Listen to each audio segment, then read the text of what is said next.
warahmatullahi wabarakatuh. Waalaikumsalam warahmatullahi wabarakatuh. Perkenalkan, nama Nurul Mahadani dari program studi ilmu keperawatan Fakultas Kedokteran Universitas Lambung Mangkurat. Adapun saya datang ke sini ingin mempromosikan tentang gangguan status nutrisi dan diet. Adapun kontraknya sekitar 5-10 menitan. Sebelumnya apakah kalian bersedia? Bersedia. Habis selanjutnya ulun menjelaskan tujuan dari promosi ini. Dari tujuan instruksional umumnya, setelah melakukan penyuluhan selama 5-10 menit, diharapkan peserta penyuluhan dapat memahami tentang gangguan nutrisi dan diet pada ibu-ibu.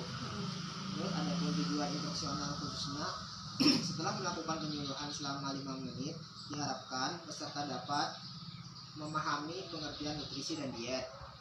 Terus mengetahui dan memahami tentang gangguan status nutrisi dan diet.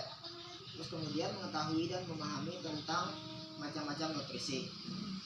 Oke, baik, kita akan mulai.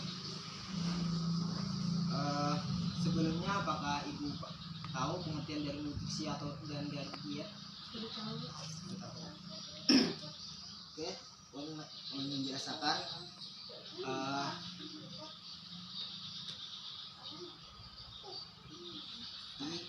Ada gangguan status nutrisi dan diet pada ibu.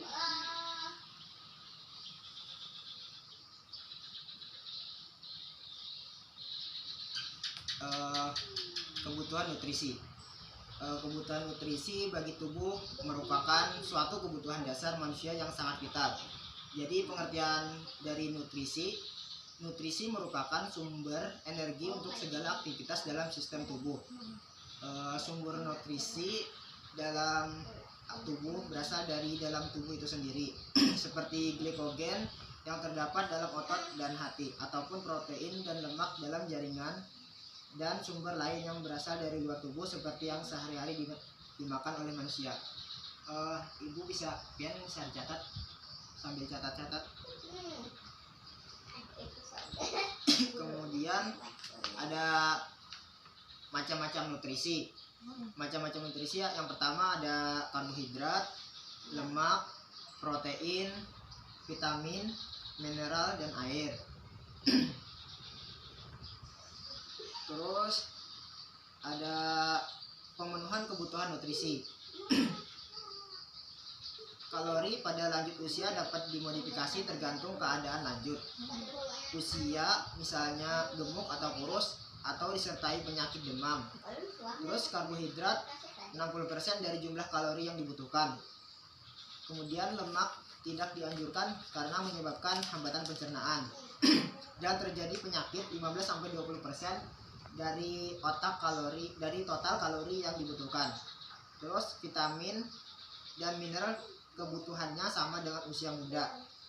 Kalau air 6-8 gelas perharinya. Terus ada keseimbangan energi. Energi dibutuhkan oleh tubuh untuk aktivitas dan fungsi fisiologi organ tubuh agar fungsi-fungsi tubuh berjalan normal. Maka energi yang digunakan harus seimbang dengan energi yang masuk. Dinamika keseimbangan energi yaitu energi yang masuk adalah total pengeluaran energi atau kebutuhan energi, sehingga keseimbangan energi sama dengan energi yang masuk dikurangi pengeluaran energi. Sebelumnya Apian bertanya, berapa jumlah kalori yang baik untuk dikonsumsi? Jumlah kalori yang baik untuk dikonsumsi oleh orang ibu-ibu adalah 50% dari hidrat arang yang merupakan hidrat arang kompleks seperti sayur-sayuran, kacang-kacangan, dan biji-bijian. Apakah ada feedback? Tidak ada. Tidak ada. Baik, kita lanjut. Selanjutnya ada gangguan kebutuhan nutrisi. Jadi di sini secara umum gangguan nutrisi terdiri dari kekurangan dan kelebihan nutrisi. Terus ada obesitas, kemudian ada malnutrisi, ada diabetes mellitus, hipertensi, jantung koroner, kanker, dan anoreksia nervosa. Terus selanjutnya ada dari kekurangan nutrisi. Kekurangan nutrisi merupakan keadaan yang dialami seseorang dalam keadaan tidak berpuasa atau normal, atau risiko penurunan berat badan akibat tidak kecukupan asupan nutrisi untuk kebutuhan metabolisme. Bila konsumsi kalori terlalu rendah dari yang kebutuhan, hal tersebut menyebabkan berat badan berkurang dari normal. Apabila kondisi ini disertai kekurangan protein, kerusakan sel terjadi yang tidak dapat diperbaiki. Akibatnya rambutnya rontok. Terus daya tahan terhadap penyakit menurun atau mudah terkena infeksi pada organ tubuh yang vital. Selanjutnya kelebihan nutrisi. Kalau kelebihan nutrisi merupakan suatu keadaan yang dialami seorang yang mempunyai risiko peningkatan berat badan akibat asupan kebutuhan metabolisme secara berlebih. Pada lanjut usia, karena penggunaan kalori berkurangnya aktivitas fisik, kebiasaan makan tersebut sulit untuk diubah walaupun kalian telah menyadari untuk mengurangi makan. Kegemukan merupakan salah satu pencetus berbagai penyakit, misalnya penyakit jantung, diabetes mellitus, penyempitan pembuluh darah, dan tekanan darah tinggi. Terus ada pengertian diet. Diet adalah jumlah makanan yang dikonsumsi oleh seseorang atau organisme tertentu. Kalau biasanya dari bahasa Indonesia tuh kata diet lebih sering ditunjukkan oleh menyebut suatu upaya penurunan berat badan atau mengatur asupan nutrisi tertentu. Ada beberapa diet, sini ada 2 diet yang bagus untuk dilakukan, seperti diet Atkins. Diet Atkins ini adalah cara untuk merupakan metabolisme tubuh dari pembakaran karbohidrat dan pembakaran lemak, terutama lemak yang sudah menetap di dalam tubuh. Terus ada diet rendah karbohidrat. Diet rendah karbohidrat ini adalah program diet untuk menurunkan berat badan dan menjaga kesehatan tubuh dengan mengatur asupan makanan yang masuk melalui cara pembatasan pemasukan karbohidrat. Oke, selesai. Sebelumnya apakah ada yang tanyakan lagi? Apa yang dimaksud dengan malnutrisi? Nutrisi.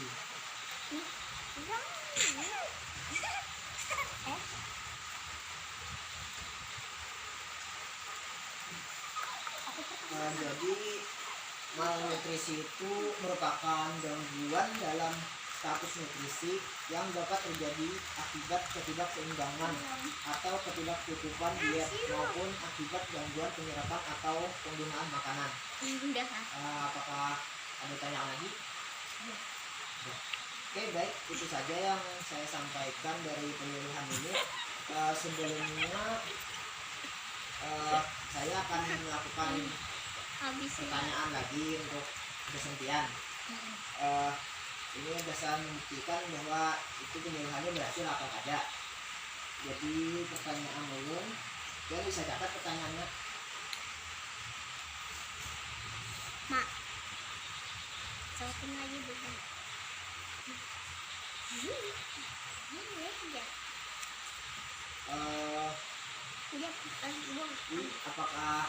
Apakah pengertian dari nutrisi dan diet? Mak, sayangnya aja kan.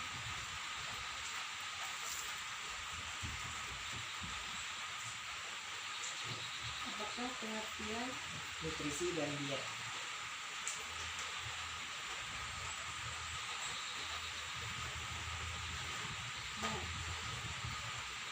Terus yang kedua menanyakan terus apa saja macam-macam nutrisi.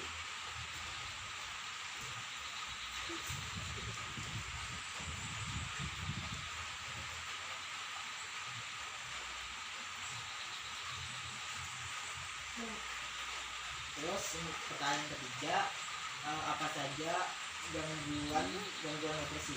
Pertanyaan yang tadi jawabannya, nutrisi merupakan sumber energi untuk segala aktivitas dalam sistem tubuh. Diet adalah jumlah makanan yang dikonsumsi oleh seseorang atau organisme tertentu.